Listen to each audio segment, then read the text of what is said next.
Well, welcome all. We are very excited to have you here for our class preview of a class that I am personally very excited about because I think it's going to be absolutely fascinating, called Rocking in the Free World: Democracy and Music in America, an Unruly History.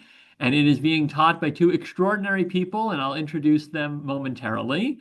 My name is Seth Green, and on an afternoon like this one, I'm especially grateful to say I'm the dean here at the University of Chicago Graham School, and I welcome you to our campus in winter, although thankfully the snow is no longer here as of today, so it's a little greener, but it has that same beauty and sense of endless ideas. And for more than 130 years, as many of you know, because I see some friendly faces in our audience, we have been the trailblazer in lifelong learning, connecting the extraordinary intellectual assets of this incredible place, the University of Chicago, to the world of learners across ages and stages of life. And I will just share that in addition to this event, we have many other events coming up in the next couple weeks. Next week, we will have John Mearsheimer on 250 years of foreign policy as part of our America at 250 series.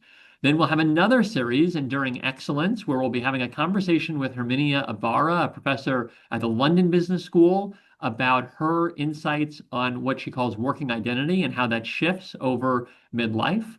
And then our incredible instructors, Amy Thomas Elder and Charles Elder, will be hosting a conversation with Daniel Holtz as part of their series around contemplating doomsday and the existential ways of looking at the humanities. And then I will just finally remind you, and this class is a perfect reminder, that you can now register for spring courses, including this one. But with that, let me take down my screen because you are here for a very specific reason, which is to learn from our extraordinary guests. And so let me briefly introduce them. Greg Kot has been the music critic at the Chicago Tribune since 1990, covering popular music and its social, political, and business dimensions. He is an extraordinary thinker on these topics. He has published numerous books, including Wilco, Learning How to Die, Ripped, How the Wired Generation Revolutionized Music, I'll Take You There, Mavis Staples, The Staple Singers, and the March Up Freedom's Highway, and the Beatles versus the Rolling Stones, Sound Opinions on the Great Rock and Roll Rivalry. He also co-hosts Sound Opinions, the world's only rock and roll talk show on NPR. So we are very grateful, Greg, to have you. And Nora Titone is Senior Director of Programming and Undergraduate Research in the Parrhesia program. She is the author of the critically acclaimed Civil War history, My Thoughts Be Bloody, The Bitter Rivalry of Edwin and John Wilkes Booth, which was published by Scheinman and Schuster. And she also was a resident dramaturg at Court Theater from 2016 to 2022. And so you can see Hyde Park in her background there because she is very deeply enmeshed here in our university community. And so, Nora and Greg, welcome to you both. We are excited for this conversation with you previewing your course. And so, a very simple question to get us started. I'm curious if you could talk a little bit about why you decided to teach this course. And maybe, Greg, we can start with you. Thank you, Seth. I'm excited to do this course as well with Nora, and thanks for offering it to us. I'm excited to get going. My background's in journalism, Seth, and what in journalism we everybody has to find a beat, right? What do you want to do? Where do you want to cover? My interest in music goes way back. I studied classical piano when I was a kid, I grew up with rock and roll. And by rock and roll, I mean it's a pretty wide net, So it's everything from gospel and R&B to soul and R&B to hip hop, electronic music. It's a pretty wide spectrum. Think of it as populist music. Um, uh, and to me, rock and roll was about freedom. And Nora and I sort of brainstormed how framing this course, and the idea of freedom was central to that idea. Democracy, essential to our country's development. What intrigues me in covering music for as long as I have is that it was an art form that was telling us immediately about who we were as people.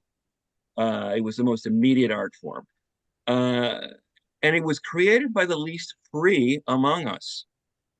the people who had the least freedom were the ones who created rock and roll, Yeah. and made it the art form that it is. So it's almost like a contradiction. But I think that that to me is a real driving force, a more perfect union. When we talk about it, when we think of America, we're not there yet, but we're working to get there. Rock and roll helped us get there, or is helping us get there. It desegregated society. It was the first way of desegregating our society. Uh, Popular music, rock and roll.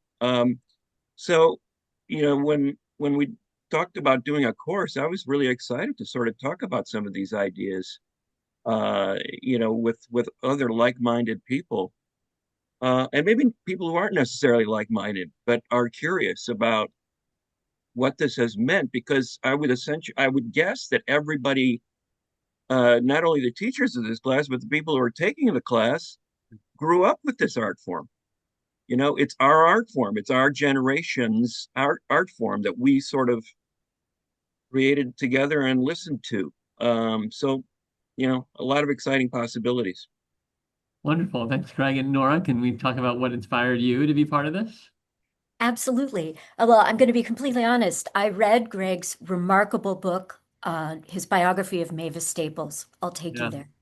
And it was so extraordinary and so inspiring that I reached out to him and introduced myself and said, we've got to do something together. And Mhm. I think what's amazing about what he achieves in that book and in his entire body of work is that he shows you a case study, the case study of Mavis Staples and her family, the Staples singers, and how their work was instrumental in motivating civil rights activists and in helping and contributing to bringing about the passage of the 1964 Civil Rights Act. And what was Yeah.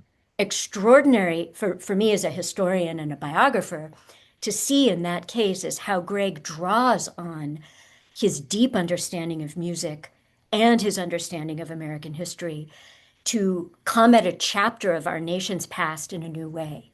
And the opportunity of this course is to expand his vision from the 60s to the entire sweep of the second half of the 20th century and bring it up to today so that we can Hmm. look at the early decades of the 21st century and also focus on this current moment and how musicians now are responding to this particular historical experience that we're involved in at the moment. So, yeah, I'm very excited to collaborate with Greg and to go with him on a journey through chapters of American history using the lens of music as a way to understand our past and who we are as a people.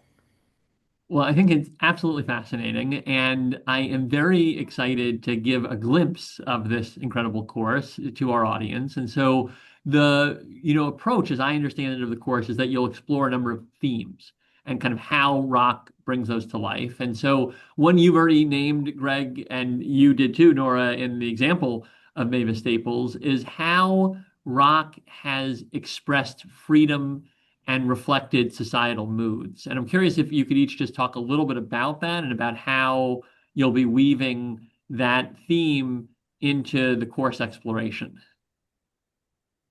Yeah, I mean, to me, a lot of music that we're going to be talking about hasn't is both timeless and timely.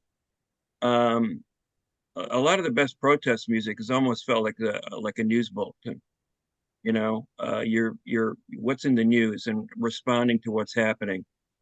People say to me, "Oh, they should separate politics from music," and I said, "Well, impossible. Can you separate politics from you as a human being? It's impossible. You have to address the world socially, politically, culturally around you." And artists have been doing that since the beginning of time. But this new art form that arose during the 40s and then blossomed in the 50s, uh, really took it to another level. I mean, the fact that you could hear a recording, that it was made 1 week and it would be in the stores 3 weeks later. And now you literally have a scenario where you could be making a song in your bedroom in the morning and it's up online all over the world that afternoon. Yeah. Um, So I'm thinking about, Nora and I are going to take this course from those activist roots, activism as a form of protest, but also as a form of creating art, uh, Mhm. responding to that, to the present day, where you're talking about, I think when the Iraq War started in the early 2000s, for example, there was a website that Thurston Moore of Sonic Youth created, collecting songs that had been literally written in a week's period in response to our invading Iraq. Whether you agree or disagree with that, it was fascinating to see the multitude of responses by artists creating art in response to a world event. So I think the goal here is thematically is to connect those dots. You go back to, as Nora mentioned, the civil rights movement of the 60s to what's happening today, in response to what happened in Minneapolis, for example. There's been, dozens of songs just written about um, what's going on there. So it's sort of a remarkable series of events. And thematically, I think what we're trying to do is connect the dots from one era to the next and show how there's a continuum here. And it Yeah. crosses all genres and generations. Nor anything to add on this theme? Yeah, I would love to add to that. Greg, that was really beautifully expressed and super helpful to me. I think that Walt Whitman in the 19th century, right after the Civil War, before rock was a twinkle in any American's eye, this was, more than 100 years ago, he made an argument about the role of the poet in American society as someone who can envision and articulate and express the vital part of the Declaration of Independence and of the truths that make us American. And I think what's exciting about Greg's approach to music criticism is his deep knowledge of individual musicians, right? So someone like Bruce Springsteen, a singer-songwriter from New Jersey, who sees himself very much in the tradition of Walt Whitman, who's Mhm. speaking to the nation about who we are as a people. Part of what we're doing in this class is twofold.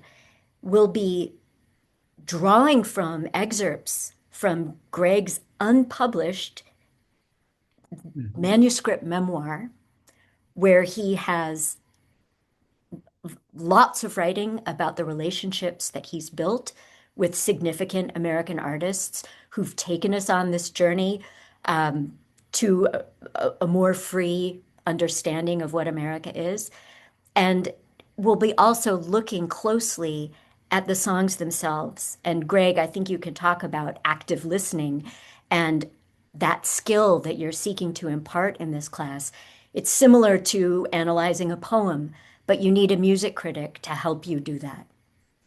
Well, Greg, let's go there. I mean, I know that is a big part of the class, and active listening is really interesting because it picks up on an idea that's very core to the Graham School, which is close reading. Only in this case, you can't read rock and roll quite as easily as you can hear it, right? Given it's a musical and vocal form, at least when performed. So talk a little bit about that practice of active listening and what you're hoping in the class to be able to curate around active listening. Well, thanks, Seth. That I really want to address that because we did talk about this idea of an unruly history.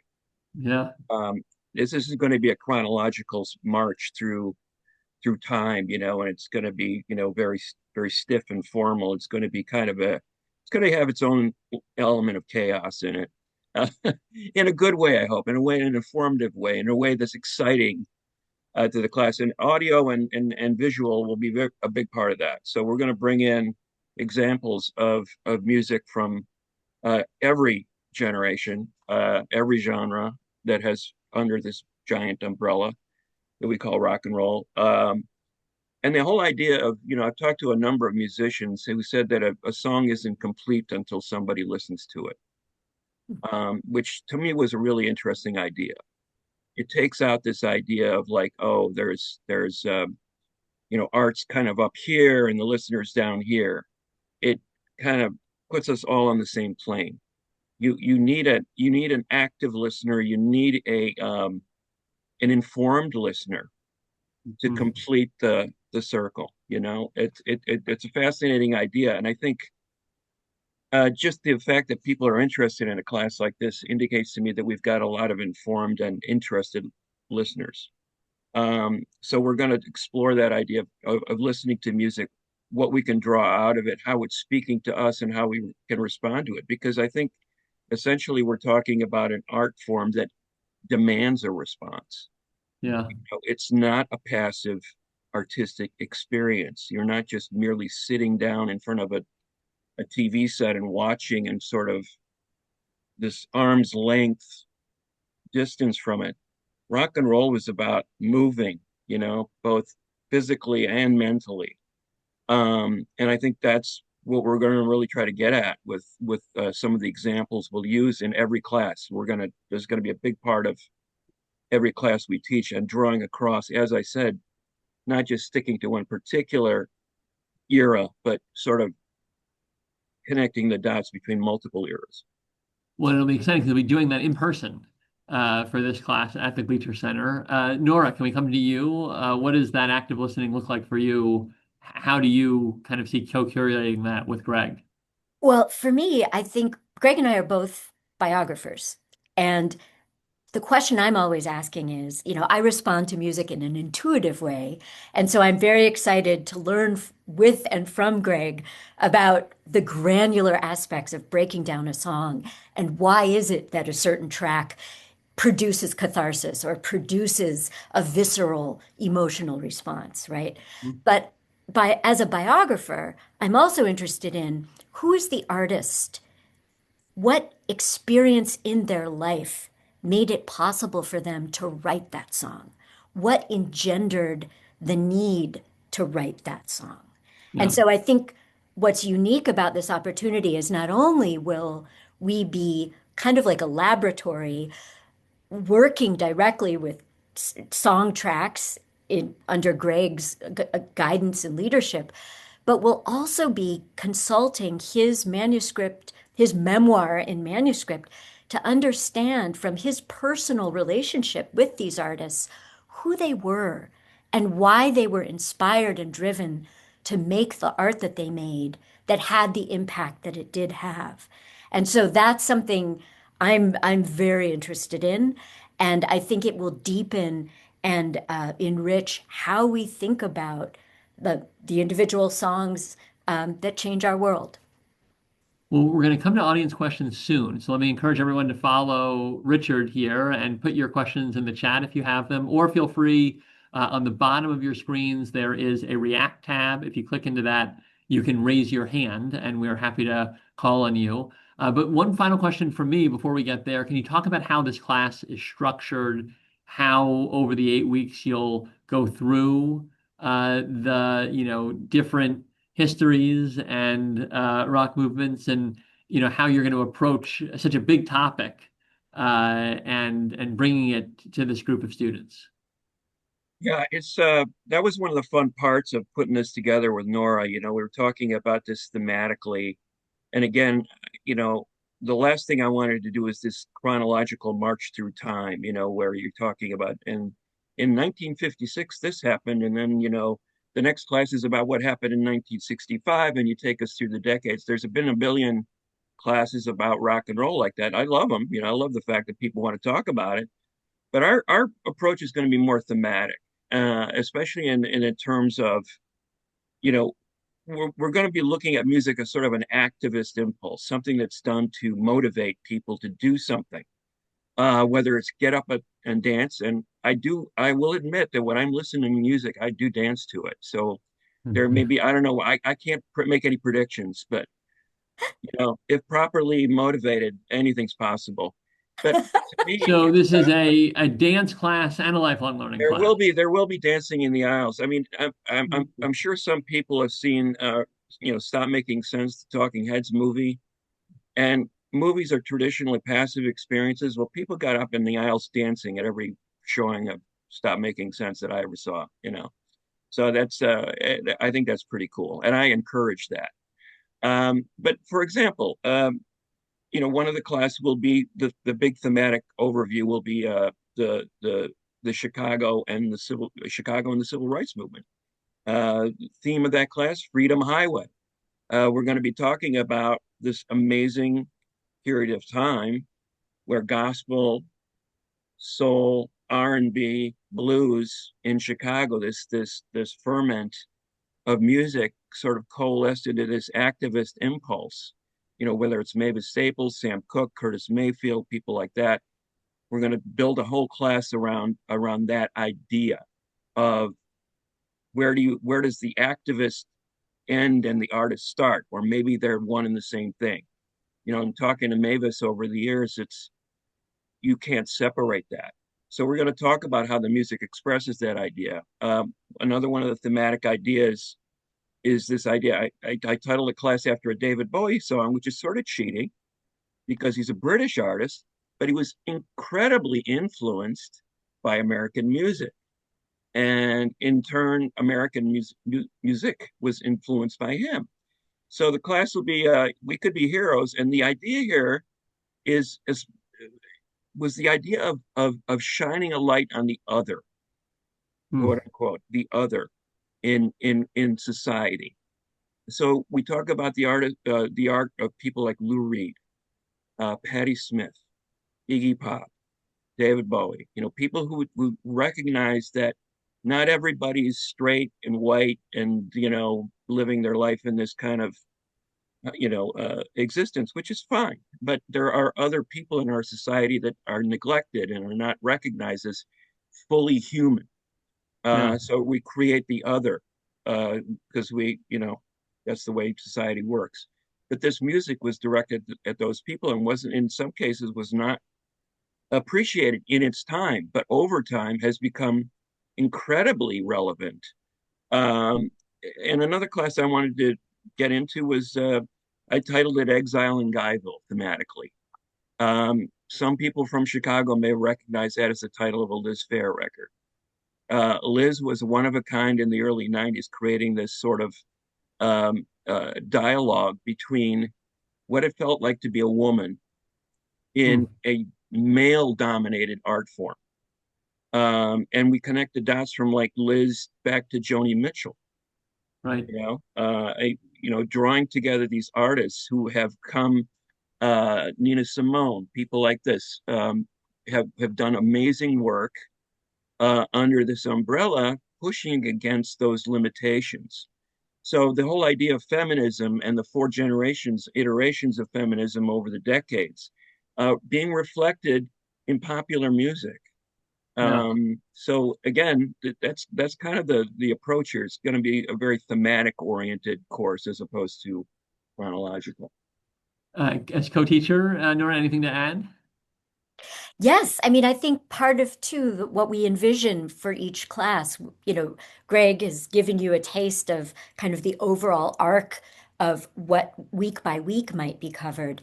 But within each class, we'll have this opportunity as a group to take a deep dive into the particular material of that week's class by learning from Greg and um, also listening to songs, watching perhaps performance clips. And then we'll have an opportunity as a group to discuss what we're finding and to engage in critical exercises together through conversation. So we're really envisioning a dynamic exchange where it won't simply be lectures. Yes, there will be lectures, but in each class, there'll be an opportunity for all the members of the class to participate in conference style discussion. And I think that's very important to us all.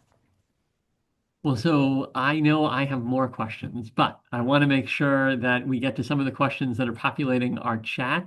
So Richard asked, did either of you come across William Russo, a professor at DePaul University, who composed rock cantatas during the 1968 convention?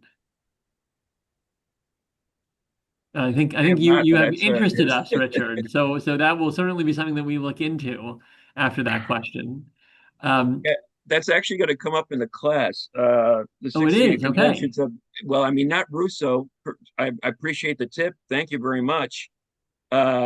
Richard. But the idea that we're going to be discussing that is exciting. So I'm like looking forward to incorporating some of that as well. That '68 convention was an incredible litmus moment for all of this, all of the topics of the class, and there will be a class devoted to that will include that element. So yes, I'm. Thank you for the tip. Well, so we have a question about your favorites, Greg and Nora. Who are your three favorite rock artists each? I'm sure in your world, Greg, you should have no favorite children. So we're going to ask you to break that rule for the purpose of answering this question. Well, my definition of rock is pretty broad, as hopefully people have recognized. So some people may say, "Oh, well, that's not really a rock artist," but I'd have to go with Lou Reed is probably my main. From being a young lad, I grew up really fast listening to Lou Reed's music. Let's put it that way. Prince. I love Prince's music. I think he's a genius. And I would have to say, as Nina Simone, because her incredible bravery, but also just her versatility as a singer and an artist. So those are three off the top of my head. If you ask me in another hour, Seth, I could give you a different And answer. you others. And Nora, are you as fluid in your opinions, or are you going to I, give us some solid, you'll stand behind them an hour from now views? I'm definitely following in Greg's footsteps here. It changes by the day, but I would for sure say I've just been listening to Public Enemy's new album. I love Chuck D and have long wanted to invite him to the University of Chicago to talk about his work. I'm also a huge fan of Warren Zevon, kind of an under appreciated voice in rock. And I'm always Beastie Boys and Nirvana. Sorry. Well, so those are my generation now. So I'm Yeah. a big fan. There is a student here who wants to know. I assume this means they're taking your class. What should we do to prepare between now and the beginning of class? Is there anything they can do? I'm guessing listening to music is a good opportunity over the next few weeks. But what else should they be doing? Well, there's two books that are primary texts. One is the Mavis Staples biography, because I think that covers a lot of ground in terms of not only generations but genres, because she Yeah. interacted with Prince, with Bob Dylan, with Sam Cooke, across generations. So I think it's a good starting point for the idea of how music and activism and democracy, the whole idea of democracy, are sort of intertwined. Yeah. So that's one, and then I want to make sure I get the title right. Um, Rock and Roll and Unruly History. I borrowed this from the Unruly History part from it's a book by the name by a writer named Robert Palmer, not the singer. Robert Palmer was a critic who, among other places, wrote for the New York Times. I think he's one of the best writers in any field, but particularly astute when it comes to music. He himself played music. He was in a jazz band. But Palmer's Rock and Roll and Unruly History, it accompanied a PBS television series back in the '90s, but it's an amazing book. And he was influential to me in terms of just the way he thought about rock and roll, about this broader umbrella than maybe more people may recognize. So I think that those are the two things you could start with as sort of a good prep for the course. And Uh, yeah, go for it. can I quickly add, I would be remiss because I know this is the University of Chicago, and so there are some, very rigorous thinkers and deeply committed scholars out there. I would also add, this is not required, but I would add the extraordinary essay that Walt Whitman wrote in 1886 called Democratic Vistas, which I could make available to folks, where he really lays out this idea of the artist as the avatar of American democracy and as the essential voice of our nation's conscience. And I think that's really a classic text in the U Chicago tradition that I would Yeah. love to bring into the class. Are there primary influencers who run throughout the various classes, or is that a class unto itself? Is a question from David. And it sounds like maybe Staples obviously will be someone that runs across. I think, that's a great point. And I think we give ourselves the freedom to we're gonna, there may be multiple references to various people across several classes, where, oh yeah, remember when we talked about Sam Cooke in this class? Well, he influenced this guy who came up in this next class. And it'll be sort of there will be a lot of that, because I think the whole idea is to get people to think about the interconnectedness of it all, that these things don't happen in a vacuum. We all stand on the shoulders of giants, right? And that's the way to I view popular music too, is that things get built one after another based on what has come before. None of this art is created, you know without any experience at all of what's going on in the world. So yes, absolutely, a figure like Bob Dylan's impossible not to discuss multiple times in a course like this. It will appear, it will happen. Somebody like Curtis Mayfield, to me, is just an amazing, such an important artist who is still making vital music. Chuck D, uh, is a hero for me, because he just did so many things over so many generations, so not only as a artist, but as a thinker. So yes, Yeah. absolutely, we will see recurring figures throughout. A question from Brian. Will you be talking about the current state of rock music and how it relates to other forms, alt, rap, hip hop?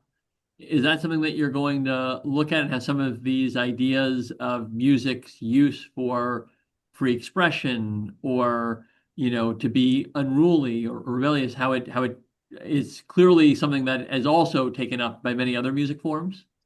I think we're going to start and end there, Seth. Yeah, We're going to start right with the present moment, because we're walking into, like, when Nora and I were sort of brainstorming this class, we had no idea that things were going to blow up in the way they did in terms of musical creativity. So we're going to, obviously, that'll be a key punch point for us. And then I think, we're going to wrap it up too with, I wrote extensively about Kendrick Lamar's performance at the Super Bowl. I yeah, mean, whatever you think about Yes. halftime shows, ditto for Bad Bunny, you know, and whatever you think of their art, of their music, those were important moments in our culture, viewed by over 100 million people each. Like the yeah. largest TV audience for anything ever. And everybody had an opinion, of course. Not everybody agreed. We saw that. That's what democracy is all about. People don't agree on stuff, but we're gonna talk about these kind of things, bring it right up to date. I'm going to get some Nirvana in there. I'm going to get some. I had an amazing chat with Bob Mould before he did a show at the Old Town School of Folk Music. I'd just been out to Broadview that morning, and Bob and I exchanged some ideas on stage about this before he performed. So these contemporary artists were addressing it in the moment. We're going to talk a lot about those kind of things. Those will, the modern element to me is critical, Mm. because I think it proves the value of the thesis of the course. Yeah, This is not old news or something that's passed us by. It's happening every day right in front of us.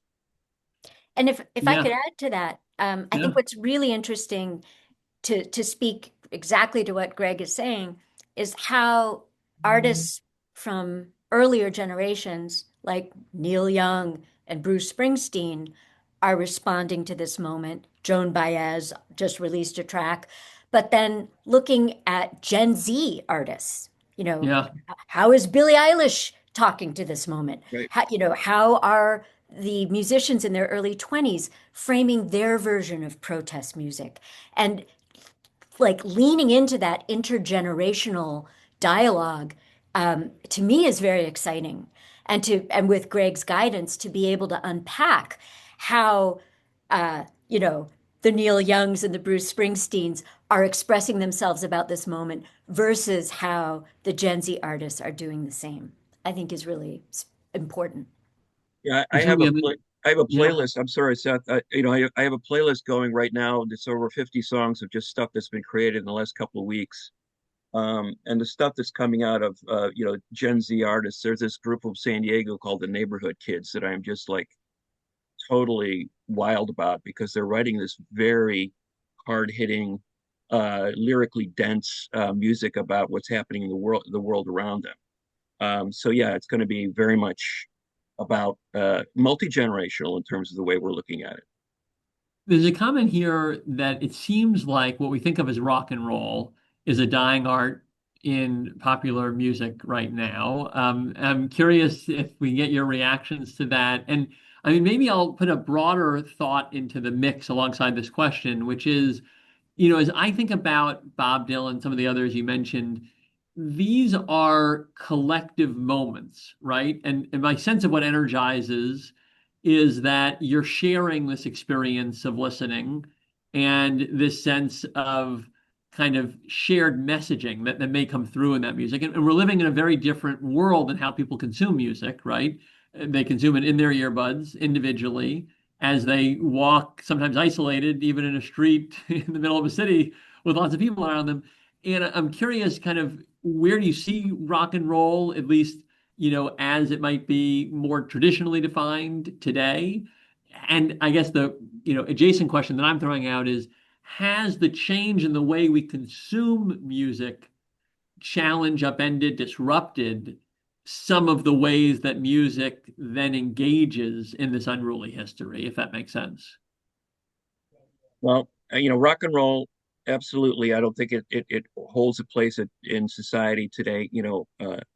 In a traditional sense. If we're thinking about rock and roll as what it was conceived of in the 50s, that's not relevant anymore. But rock and roll has continued to evolve.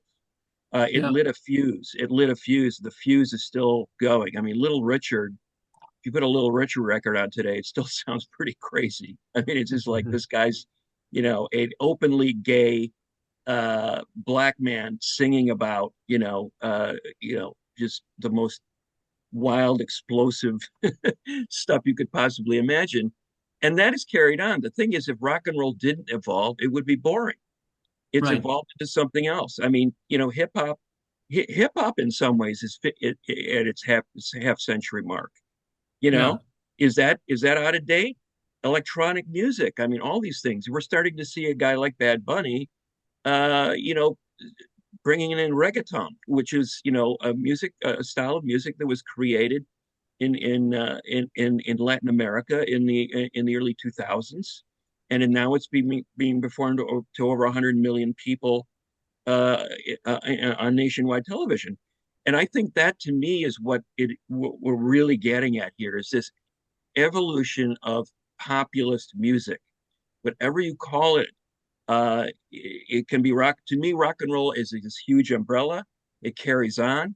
We may not be thinking of it in terms of the Beatles anymore, but it's something else that has that same spirit. And I think that's really what we're talking about here. To me, it's always exciting. People always ask me, "What's your favorite record?" I said, "The one I'm going to hear next week," because it's constantly evolving, and I'm always looking for what's exciting out there, and it has never let me down. My entire lifetime has been spent basically listening to this music, loving this music, playing this music, participating in this music any way I could. It's a life form. It's a life force that just keeps growing by every year. Nora, anything to add? I think that is the perfect phrase too. I have nothing to add. Uh, Rachel says, I found it interesting how music reflects our collective nervous system over the decades and how we use it to regulate. I would imagine this aspect would be outside the purview of the class. Is that accurate, or will you look at some of those aspects of music? And I think you may be getting into some of the mental health or other ways that music can be soothing to people and can help them sometimes to manage the madness in the world around them. I, if I could take a stab at Yeah. answering that wonderful question, I think all of us after the pandemic, um, maybe I'm speaking out of like assuming that we all felt this way, but I hungered and thirsted for a collective cathartic experience in Yeah. a, a space of music where rock was being played. And the Yeah. first risks I took after, we all came out of quarantine was going to rock venues in Chicago and how that healed the isolation, the siloing, the enemy of those pandemic years. It was immediate.